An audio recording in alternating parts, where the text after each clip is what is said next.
या निमित्तानं उपस्थित आता त्यांनी मार्गदर्शन केलं आणि सहकार्याचे पाठबळाची भूमिका व्यक्त केली की आपल्या तालुक्याचे नेते सिद्धेश्वरजी अवतारे आमच्या बरोबर आलेले सर्व सन्माननीय मान्यवर या गावातील उपस्थित भारत नानांच्या काळापासून जीवाभावानं त्या 15 वर्षाहून अधिक काळ ऋणानुबंधनाचे जिव्हाळ्याचे संबंध सुख दुःखाच्या प्रसंगात कठीण काळात तितक्या ताकदीनं पाठबळ देणाऱ्या या वेगवेगळ्या चिंचाळी गावातील तमाम वडीलधारी माता भगिनी आणि सर्व संस्थांचे आजीमाजी पदाधिकारी उपस्थित पत्रकार बंधू आणि उपस्थित तरुण सहकारी मित्रांनो,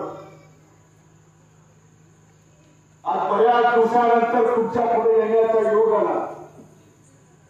1 महिन्यापूर्वी जन आशीर्वाद यात्रेच्या निमित्तानं मी 17 दिवस वेगवेगळ्या आपल्या मतदारसंघाच्या गावात मुक्काम करून गावापर्यंत जाऊन आपली भूमिका मांडायची, आशीर्वाद घ्यायचा, नानाच्या काळापासून जोडलेल्या जीवाभावाच्या माणसांचा आशीर्वाद घ्यायचा म्हणून जन आशीर्वाद यात्रेच्या निमित्तानं संपूर्ण मतदारसंघात गेलो.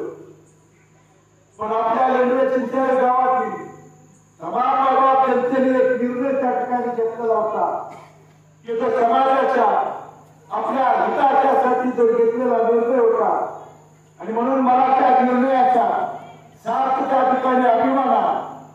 कारण गावापर्यंत तो राव त्या ठिकाणी कधीच करणार नाही आणि म्हणून गावाचा जो निर्णय आहे तो मी त्या ठिकाणी आदरपूर्वक मान्य करून ज्या दिवशी आपल्याला जे ठरवलंय त्या तुमच्या ठरावासोबत सोबत राहून जन आशीर्वाद यात्रेच्या निमित्तानं जरी नाही आलो तरी आज तुमचा आशीर्वाद पाठबळ आणि वस्तुस्थिती जी आपल्या समाजावरती इथल्या समस्त शेतकऱ्यांच्यावरती माता भगिनींच्यावरती कष्टकरी तरुण सगळ्यांनी बेरोजगार तरुणांच्यावरती आज या सगळ्याच्या विद्यमान चुकीच्या सरकारनं जे अन्याय अत्याचार केला त्याचं त्या ठिकाणी आपल्या समोर भूमिका मांडायची. आज म्हणून या तालुक्याला जवळजवळ 40-50 वर्षाचा इतिहास तपासा. कैलासवासी मारवाड वकील साहेबांची आज जयंती आहे. त्यांनी देखील या भागाचं प्रतिनिधित्व करत असताना तेव्हापासून ते आदरणीय भारत नानांचा 11 वर्षाचा काळ देखील तुम्ही जवळून बघितलाय, अनुभवलाय. 2009, 14, 19 ला आपण आशीर्वाद घेऊन निवडून गेल्यानंतर इथल्या सर्वसामान्य माता जनता माझी केंद्रबिंदू मानून शेवटच्या श्वासापर्यंत प्रामाणिक प्रयत्न करणारा आणि सर्वसामान्य मायबाप जनतेच्या सुखदुःखामध्ये लोकप्रतिनिधी आमदार हा सेवक म्हणून त्यांच्या घरापर्यंत, नोकरीपर्यंत, दारापर्यंत, वस्तीपर्यंत जाऊन त्यांच्या सुखदुःखात सहभागी होऊ शकतो. 11 वर्षाच्या काळात त्यांनी शेवटच्या श्वासापर्यंत त्या ठिकाणी दाखवून दिले.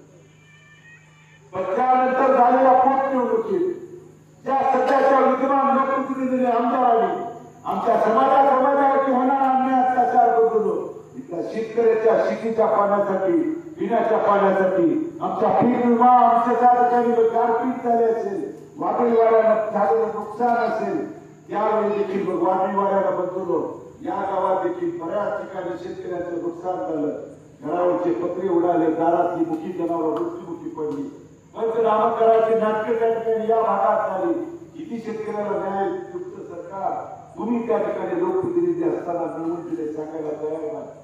मग माझ्या शेतकऱ्याची जर बदलून ही अवस्था असेल, परिस्थिती असेल तर उद्याच्या 20 तारखेला महामानव डॉक्टर बाबासाहेब आंबेडकरांनी दिलेला घटनेचा पवित्र अधिकार बजावण्याचा लोकशाहीचा उत्सव साजरा करण्याचा तो दिवस आहे. मग तो आपण निवडून उद्याच्या 5 वर्षाचा लोकप्रतिनिधी, यापूर्वी निवडून गेलेला लोकप्रतिनिधी जर आपल्या शेतकऱ्यासाठी, समाजाच्या न्याय हक्कासाठी, शेतकऱ्याच्या बहुजन समाजासाठी बोलत नसेल, भांडत नसेल, या पवित्र त्या ठिकाणी भवनामध्ये तुम्ही त्यांना प्रतिनिधित्व करत असताना आमच्यावरती अन्याय अत्याचार झाल्यानंतर भांडण्यासाठी, लढण्यासाठी, बोलण्यासाठी पाठवता. तिथं बोलतच नसतील बदलून तर या सगळ्या गोष्टींचा विचार करून उद्याच्या 20 तारखेला जागृतीला आशीर्वाद देण्याची तुमच्यावरती त्या ठिकाणी गरज आहे. आज माझा मराठा समाज मनोज जरांगे साहेबांच्या नेतृत्वाखाली गेले 1.5 वर्षाहून अधिक काळ रस्त्यावरती उतरला पडलो. लाखो कोटीच्या संख्येनं त्या ठिकाणी मग आंतरवाली सराठी असेल मुंबईपर्यंत धडक मोर्चा काढण्याचं काम केलं. काय मागत होतो सरकारला त्या ठिकाणी आपली मागणी काय होती बघतो. आमच्या अगोदरच्या अनेक पिढ्या त्यांनी उद्ध्वस्त केल्या, अंधारात ठेवल्या. इथून पुढच्या पिढीला तरी आमच्या न्याय हक्काची मागणी लढाई लढत असताना ती लोकशाही पद्धतीने शांततेच्या मार्गाने लढत असताना सरकारने या सरकारच्या ज्या दुष्कृत्या ठिकाणी त्या गृहमंत्र्यांनी आपल्याला दिलं काय बघतो. आपल्याला लाट्या काट्या दिल्या, दिवसा डोळ्या आपल्यावरती गोळ्या झाडण्याचं पाप केलं. म्हणून उद्याच्या 20 तारखेला मला समाजाच्या तरुणांना वडीलधाऱ्यांना मागाप केला. राजकारणाची चौकट गट गट पक्षपाती बाजूला ठेवा, परंतु या सरकारच्या विरोधात तुम्ही आज जर त्या ठिकाणी उचलला नाही तर भविष्यात तुम्हाला हे सरकार किंवा हे विद्यमान गृहमंत्री हे चुकीचे माणसं शिवंतेतील ऐकणारे समजदार नाही बघतो. म्हणून उद्याच्या 20 तारखेला जागृतीने जर तुम्ही नाही लढला तर त्या ठिकाणी आपल्याला 20 तारखेला मतदान केंद्रापर्यंत जात असताना त्या माता भगिनींचा आक्रोश, त्या तरुणांचा आक्रोश असेल, ते सांडलेलं रक्त तुम्हाला त्या ठिकाणी अनुभवावंच लागेल. ते जर आठवलं नाही तर पुढची पिढी तुम्हाला त्या ठिकाणी माफ करणार नाही. ही विनंती करायला मी तुमच्या गावासमोर त्या ठिकाणी आलेलं. आज मराठा समाजाची बदलून ही अवस्था. मग मराठा समाजाच्या बाबतीत त्या ठिकाणी आमचा समाज रस्त्यावर उतरल्यानंतर एकदा तरी लोकप्रतिनिधीने त्या पवित्र भवनामध्ये तुम्ही बोलायला पाहिजे होतं, मांडायला पाहिजे होतं, तुम्ही भूमिका मांडायला पाहिजे होती. पण नाही, राज्याच्या गृहमंत्री मनोज जरांगे साहेबांच्यावरती एसआयटीची चौकशी निर्माण म्हणत असताना यांनी ताबडतोब उठून विरोध करायचा सोडून त्या ठिकाणी तुम्ही गुपचूप खाली माग घालून असं पाठव वाढवण्याची भूमिका इथले सध्याचे विद्यमान लोकप्रतिनिधी आमदार करत होते. मोठा ठिकाणी भूमिका घेऊन आपल्या समोर आलं तर आपण देखील त्याच भूमिकेनं त्या ठिकाणी उद्याच्या जागृतीनं उद्याच्या 20 तारखेला एकत्रित येणं बदलून काळाची गरज आहे. आज मराठा समाजाची व्यवस्था माझा धनगर समाज बदलून त्या ठिकाणी एसटी प्रवर्गामध्ये आरक्षण मागत होता. एसटी प्रवर्गामध्ये अनेक वर्षाचा त्या ठिकाणी त्यांचं आंदोलन 2014ला बद्दल आपल्याला आठवत असेल. या सध्याच्या राज्याच्या गृहमंत्र्यांनी 2014च्या अगोदर सांगितलं होतं की माझ्या हातात सरकार द्या, राज्य द्या, की पहिल्या कॅबिनेटला धनगर समाजाला न्याय देतो. आज 2014 पासून ते आज 2024 आहे बदललो. 10 वर्षातलं 8 वर्ष सरकार त्यांच्याकडे, पण आणखी यांची पहिलीच कॅबिनेट त्या ठिकाणी होती. मग धनगर समाजाच्या बाबतीत हा नाही. माझ्या मुस्लिम समाजाच्या बाबतीत तुम्ही जातीयतेचं विष मनामध्ये काढलं बदलून.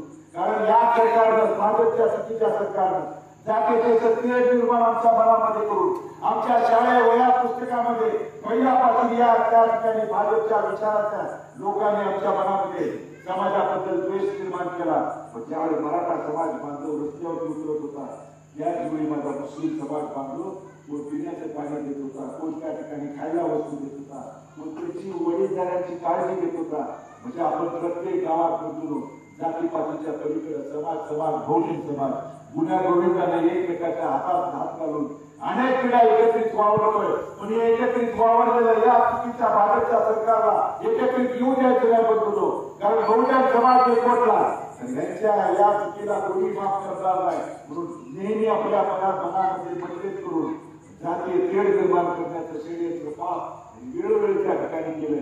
मग कधी मराठा समाज धनगर समाज भांडण लागतंय का? कधी मराठा ओबीसी समाज भांडण लागतंय का? कधी मराठा मुस्लिम समाज त्या ठिकाणी भांडण लागतंय का? पण अजून देखील या आठवड्याभराच्या काळात अनेक घडामोडी करण्याचं आपण काम त्या ठिकाणी ते करतील.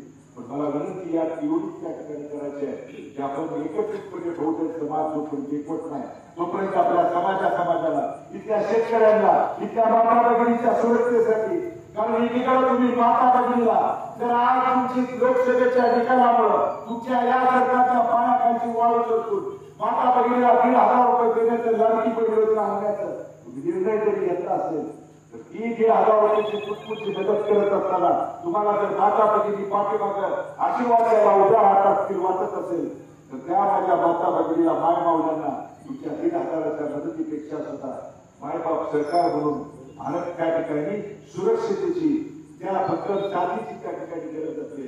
मात्र दिवसा ढवळ्या माझ्या माता भगिनीच्या वरती अन्याय अत्याचार होतोय. कोर्टाच्या त्या ठिकाणी कोर्टच्या लेखी बाळीच्या वरती दिवसा ढवळ्या अन्याय अत्याचार होत असताना सरकार आणि सरकारचे प्रतिनिधी गृहमंत्री एका शब्दाला जर बोलायला तयार नसतील तर आपल्याला पुण्याच्या येणाऱ्या 20 तारखेला नक्की त्या ठिकाणी विचार करावा लागेल. मग तुम्ही 1,500 रुपये दिले म्हणून सांगत असाल तर आज वाढत्या महागाईने त्याच माता भगिनीचा सर्वसामान्य शेतकऱ्याचा सर्वसामान्यांचं या वाढत्या महागाईने बदलून प्रपंच उद्ध्वस्त कंबर डबल त्याचं काम तिकडे केलं.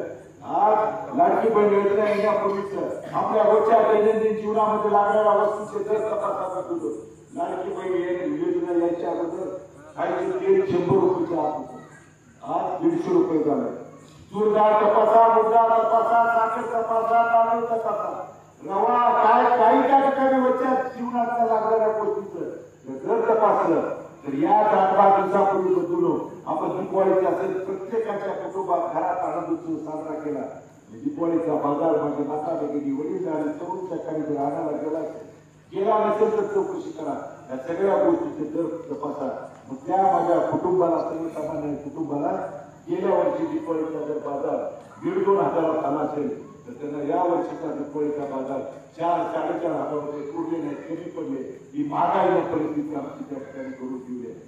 म्हणून या वाढत्या महागाईला कायमस्वरूपी हातभार करायचा असेल, माझ्या शेतीला जोडधंदा म्हणून त्या कृती व्यवसाय करत माझा शेतकरी त्या ठिकाणी वळला. या गावातून हजारो लिटरचं रोजचं दूध संकलन होत आहे. आज माझ्या प्रत्येकाच्या इथल्या लढवतीच्या गावातल्या शेतकऱ्याच्या दारात माता भगिनीच्या दारात त्या पोटच्या मुलाप्रमाणे जोपासणारी मुकी जनावर 4-5 त्याच्या परिस्थितीनुसार तुम्ही सांभाळताय संगोपताय का. आज ना उद्या 2 रुपये 4 रुपये जर वाढेल आणि माझ्या कुटुंबाला प्रपंचाला हातभार लागेल तर तुम्ही जर प्रत्येक पंधरवाड्याला आठवड्याला बघितलं तर दर वाढायचं तर सोडा, पण प्रत्येक आठवड्याला दर त्या ठिकाणी कमी होताना दिसतोय. मग महाविकास आघाडीचं उद्धवजी ठाकरे साहेब मुख्यमंत्री होते त्यावेळी दुधाचा दर बदलून 36-37 रुपये दुधाचा दर होता. पण आज 58 रुपये हातात मिळतील का नाही हातात येईपर्यंत चिंता आहे, काळजी आहे शेतकऱ्याला. ही पुढील परिस्थिती त्या ठिकाणी आपण करून ठेवली. ही परिस्थिती आपल्या विरोधातल्या या भाजपच्या चुकीच्या सरकारनं त्या ठिकाणी करून ठेवली. एकीकडे दुधाचे दर त्या ठिकाणी कमी केले, दुसरीकडे पशुखाद्य असेल लागणाऱ्या सगळ्या औषध गोळ्या त्या ठिकाणी खर्च वाढवला. मग राज्याचा दुग्ध विकास मंत्री दुधाचं अनुदान देतो म्हणून वर्षभर झाला आपल्याला त्या ठिकाणी शेतकऱ्याची माझ्या सर्वसामान्यांची चेष्टा करतो. गावच्या विद्यमान लोकप्रतिनिधीने आमदारांनी राज्याची 3-3 अधिवेशन पार पडले, मुंबईला झालं, नागपूरला झालं. एकदा तरी माझ्या दुधाच्या प्रश्नाचं शेतकऱ्याचं काय झालं तुम्ही विचारायला पाहिजे का. आज आपण विचारणाऱ्या राज्याच्या दुग्ध विकास मंत्र्याला की तुम्ही स्वतःच्या जिल्हा अहिल्यानगरमध्ये जर दुधाचं अनुदान देऊ शकता तर माझा तालुका माझं येणे गाव वगळलं एकदा तरी विचारायला पाहिजे तर बदलून.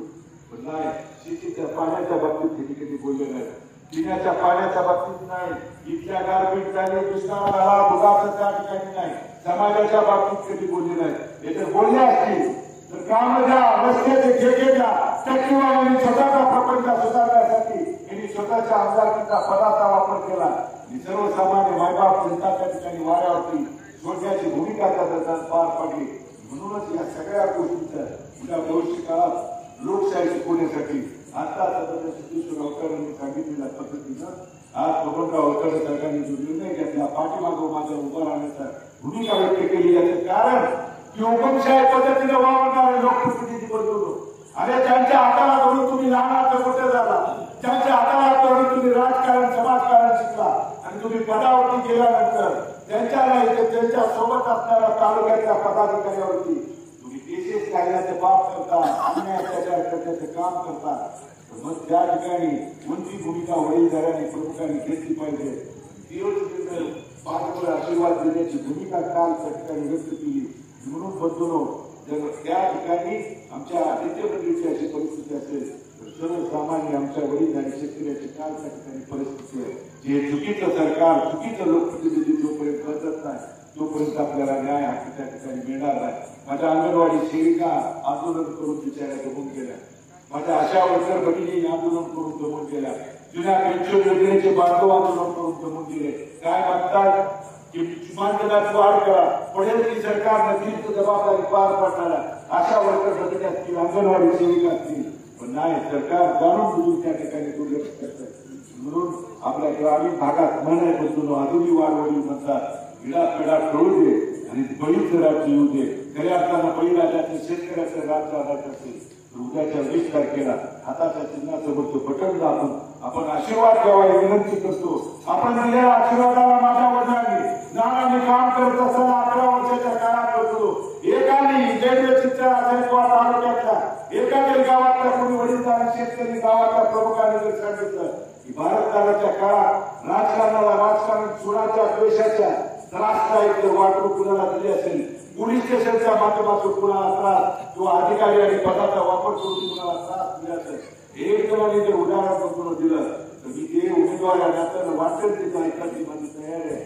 कारण लोकप्रतिनिधीची निवडून गेलेल्या आमदाराची लोकप्रतिनिधीची भावना करून मुळात असली पाहिजे की निवडून गेल्यानंतर समज मायबाप जनता ही माझ्या कुटुंबाचा सदस्य आहे. तुम्ही गावाला राजकारण गटकट आणि कुठल्या गावात या देशातला कुठला असं गाव आहे ज्या गावात राजकीय मतपदार्थ नसताय गटकट करताय. प्रत्येक गावात त्या ठिकाणी लोकप्रतिनिधी त्यात हस्तक्षेप न करता बहुजन समाज माझा म्हणून त्या ठिकाणी वावरायचं असतं. विद्यमान लोकप्रतिनिधीला याच्याबद्दल विचार पडणार त्याची जाणीव करून द्यायची उद्याची 20 तारीख त्या ठिकाणी. कितीतरी सरपंचांनी गावाच्या प्रमुखांनी सांगितलं लोकशाही पद्धतीनं आम्ही त्या ठिकाणी मदत मागायला निधी मागायला गेल्यानंतर आम्हाला गटातल्या पक्षाचं काम करा मदत निधी देतो. लोकशाही पद्धतीने विरोध दर्शवला. तुम्ही मगाशी कुठल्याही गावात आलो त्यांनी सांगितलं लोकशाही पद्धतीने विरोध केला लगेच आम्हाला नोटिसा तक्रारी करण्याचं काम केलं. का तुम्हाला लोकशाही पद्धतीनं एखाद्या वगैरे बालकेचं तुम्हाला काम आवडलं नाही, एखादं वागणं आवडलं नाही तर लोकशाही पद्धतीने तुम्हाला तुमचा मत मांडायचा अधिकार नाही. अधिकार हा आयोगातून दिलाय तो देखील आज मांडायचा डोळ्याचा अधिकार आपल्याला या मतदारसंघात तालुक्यात त्या ठिकाणी नाही. म्हणून हुकुमशाही प्रवृत्तीनं या लोकप्रतिनिधी आमदारांना जर वाटत असेल की मग पैशाच्या जोरावर लोक त्या ठिकाणी दंडेशाहीच्या प्रवृत्तीवर ही आरामाची माणसं इतकी मायबाप जनता मी वापरू शकतोय पायात मिळवू शकतोय तर बंधून उद्याची 20 तारखेची निवडणूक ही हुकुमशाहीच्या विरोधात लोकशाही आहे. लोकशाही जर खऱ्या अर्थानं जिवंत ठेवायची असेल सर्वसामान्य शेतकऱ्याला वडीलधाराला ताट पाण्याने जर जगायचं असेल स्वाभिमानाने जर जगायचं असेल तर मला त्या ठिकाणी उद्याच्या 20 तारखेला हाताच्या चिन्हाचं बटन दाबून आशीर्वाद द्या. हे माझ्या वडिलांनी ज्या पद्धतीने काम केलं तीच भूमिका इथल्या भागातल्या मग शेतीच्या पिण्याचा असेल न्याय त्या ठिकाणी दुष्काळ परिस्थितीला असेल तुमच्यावर ज्यावेळी समाजावरती संकट आलं तर मराठा समाज ज्यावेळी नानांच्या काळात रस्त्यावरती उतरला होता बसून त्यावेळी लोकप्रतिनिधींनी नानांनी सांगितलं होतं की मी बहुजन समाजाचं प्रतिनिधित्व करतोय पण मी ज्या समाजात जन्मले लहानाचं मोठं झालं त्या समाजाच्या तरुणांच्या न्याय हक्कासाठी मी त्या ठिकाणी पदाचा राजीनामा देतो. स्वतःचा पदाचा राजीनामा करण्यासाठी केला जाणार आणि राज्याच्या अधिवेशन काळात तुम्हाला आठवत असेल बघा तुम्ही त्या ठिकाणी जुन्या ट्विट देखील आहे राज्याच्या तत्कालीन मुख्यमंत्र्याला 2018 कोटीचा आयुष्य ज्यावेळी राज्याच्या मुख्यमंत्री फडणवीस होते त्यांना सांगितलं होतं की तुम्ही मराठा धनगर समाज बांधवाला न्याय देऊनच आषाढीवारीच्या त्या ठिकाणी पूजेला पांडुरंगाच्या चरणावरती या. तुम्ही जर न्याय हक्क देऊन तुम्ही जर त्या ठिकाणी योग्य तो न्याय देऊन आल्यानंतर मी विरोधातला जरी आमदार असेल तरी तुमच्याकडे पाय घालायला त्या ठिकाणी तयार आहे. पण तुम्ही जर न देता आला तर तुम्हाला पांडुरंगाच्या पायापाशी सुद्धा जाऊ देण्यासाठी हात बाळगायची त्या ठिकाणी उभा राहायचं भूमिका तुमच्या त्या ठिकाणी लोकप्रतिनिधी म्हणून केला. ही भूमिका पुढच्या भविष्य काळात ठेवण्यासाठी समाजाच्या न्याय हक्कासाठी इथल्या अडचणीसाठी संकटासाठी पीठ होण्याच्या बाबतीत बदलून या सगळ्या गोष्टीसाठी मला तुमच्या पाठबळाची आशीर्वादाची त्या ठिकाणी गरज आहे. कारण उद्याची निवडणूक बदलून हुकुमशाहीच्या विरोधात लोकशाही जनशक्तीच्या विरोधात जनशक्ती आहे.